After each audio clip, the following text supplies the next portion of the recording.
Shale as a Ponzi scheme. Last week we introduced Dan Dicker's latest book, Shale Boom, Shale Bust. But Dan, we're really generating some buzz now because that's a pretty bold statement to make. It is. It's incendiary, and I sort of meant it that way in some ways to inspire some interest in the book, because shale, what I mean by a Ponzi scheme is not it's a fraud. That's not what I mean. What I mean is that it requires, like a Ponzi scheme, endless increases in capital in order to keep the pilot going. So is this different than regular oil production? Is it just specific to shale? Exactly, and shale is very unique in that you get an enormous front-weighted amount of your production.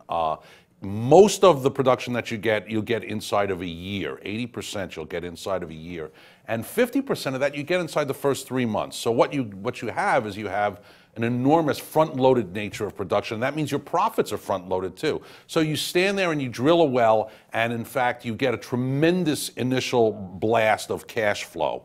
But in order to keep that cash flow going, because the wells just drop off so rapidly, is you have to continually drill more and more and keep those fresh production numbers coming in. And Wall Street, all they really want to see, if you're an oil company, is they want to see production numbers increase, and they want to see the profits increase. And the only way you do that is, in many ways, like a Ponzi scheme. You have to keep on rolling capital in, keep on drilling, the numbers keep on getting bigger. Right, so there's obvious winners and losers here, and the losers, let's start with that. They're going to be the over-levered companies with horrible debt on the balance sheet. And that's why, that's why I talked about shale as a Ponzi scheme, is because what happens is you have to throw constantly more capital at it, and you get certain companies that will leverage themselves deeply into it to continue to ramp up drilling.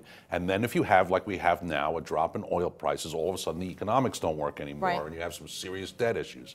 So there are a lot of companies out there who are in the middle of what is going to be a very difficult time over the next 3 or 4 But there are some winners too that do have that decent balance sheet. A name like EOG, for example, which has seen a lot of bullish flow as of late. Right, and that's really where I was going with the whole idea of a Ponzi scheme. It doesn't mean that I think that everywhere that investment in shale is bad. What in fact you want is you want those companies that are in a responsible way developing their acreage. They have prime acreage. There's a large portfolio of drill sites yet to be developed, and they're not over leveraged, always trying to chase as frantically as they can the next dollar and the next well. And names like EOG are exactly the kind of names we want to be investing in for when this ends, this drop in oil prices ends, and it certainly must end. You'll want to be on the back of some of those names. Okay, thanks very much, Dan. Right. For The Street in New York, I'm Jill Malandrino.